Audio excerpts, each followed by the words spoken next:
Now, the Chinese President Xi Jinping has given a stark warning over Taiwan, saying independence would be a disaster and reunification with China is inevitable. Although he called for a peaceful process, he said Beijing would use all necessary means, including force, to bring what it considers a breakaway province back under China's control. Alistair Samford joins me now in the studio to talk about this a little more. Good morning to you, Alistair. Good morning, Belle. Strong words there from the Chinese president, weren't they? Yes. Xi Jinping's nationalist stance is known, and several times before he's reiterated the Chinese Communist Party's opposition to Taiwanese independence. The island, of course, has been largely self-governing since 1949. Now, there were two speeches last year in December and back in March where he used strong words. He talked about attempts to split the motherland being doomed to fail, saying not 1 inch of the territory can be carved off from China. This time he did appear to go, in some respects, stronger still against independence, saying that unification is inevitable. And yes, this warning that China reserved the right to use force if necessary, all necessary measures.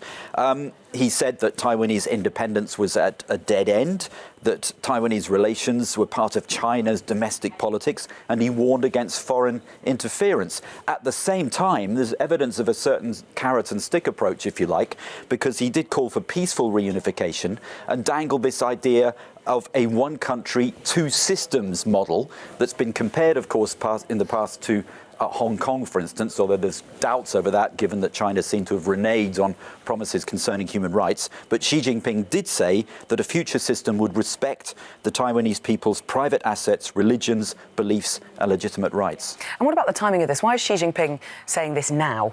Well, he was always going to make this address because it's marking the 40 years of the end of hostilities. At the same time, the previous day, Taiwan's president, Tsai Ing-wen, had used her New Year address to warn Beijing that it should accept Taiwan's existence, saying that China should respect the insistence of 23 million people on freedom and democracy. So if you like, perhaps Xi Jinping is replying in stern terms to her.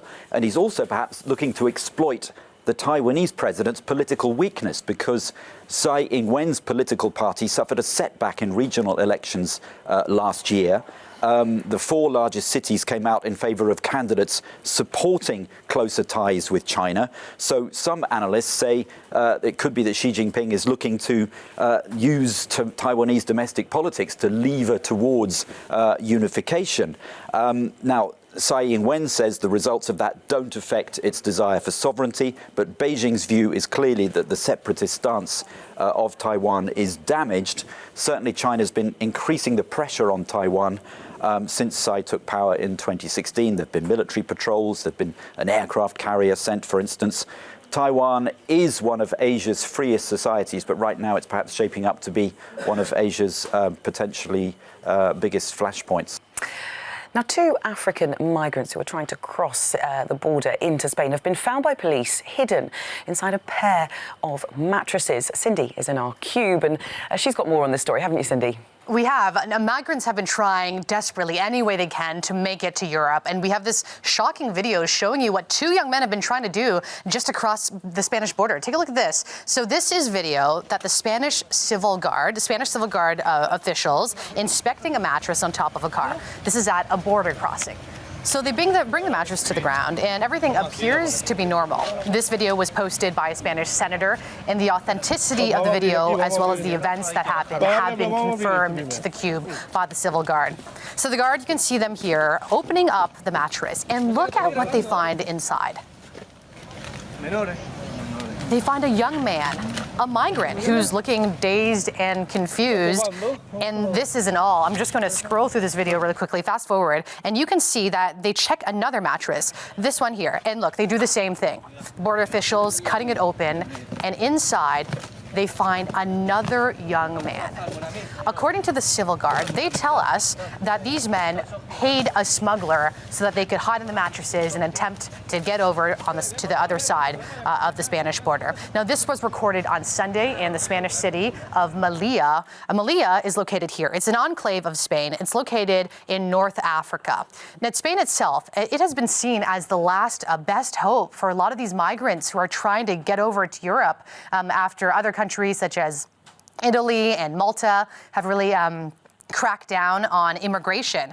Now, we've heard from the Spanish delegation in the city of Melilla who have said that, who have told me that human trafficking is a massive problem, saying here in this quote that it is a struggle of Spanish security forces against what he says are mafias that traffic human beings.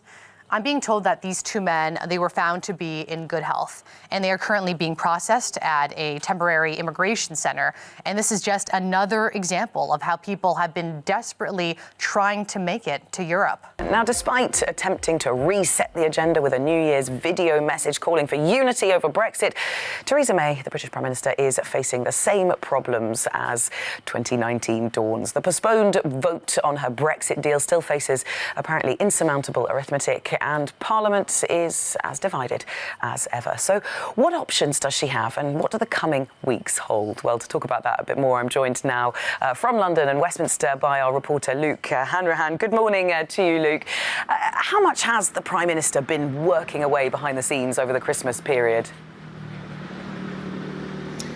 Well, Belle, if you thought 2018 was unpredictable, 2019 is set to be one of the biggest years in UK's modern history. The deadline for Brexit, as it stands, is fast approaching, but MPs, as we all are, uncertain as to what will happen next. The UK is scheduled to leave the European Union on March the 29th, but it's unclear what will happen if MPs reject the withdrawal agreement and the framework for future relations. MPs are due to vote in the Commons here in just a few weeks' time. Downing Street has admitted there's still work to be done to persuade sceptical Tory MPs, some of whom believe the deal does not represent the Brexit that the people voted for in 2016. Theresa May, we're told, is continuing to seek assurances about the deal, most notably about the controversial Irish border backstop designed to prevent customs checks on the island of Ireland. And Luke, what about the leader of the opposition, Jeremy Corbyn? I mean, he's been criticised for not coming up with a viable alternative in the past. Does he have anything new to say?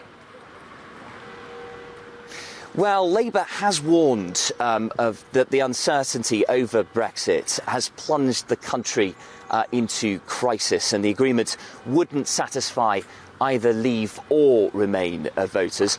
Jeremy Corbyn seeking to force a general election by calling a vote of no confidence in the government if the deal is rejected by MPs. Jeremy Corbyn has insisted that the decision over the EU cannot be overturned. That's not something that Vince Cable agrees with. He's calling for people from across the political spectrum to get behind a second referendum. So incredibly uncertain times here at Westminster. I suppose the biggest question standing here today at the beginning of 2019 is, will Theresa May still be the Prime Minister at the end of the month?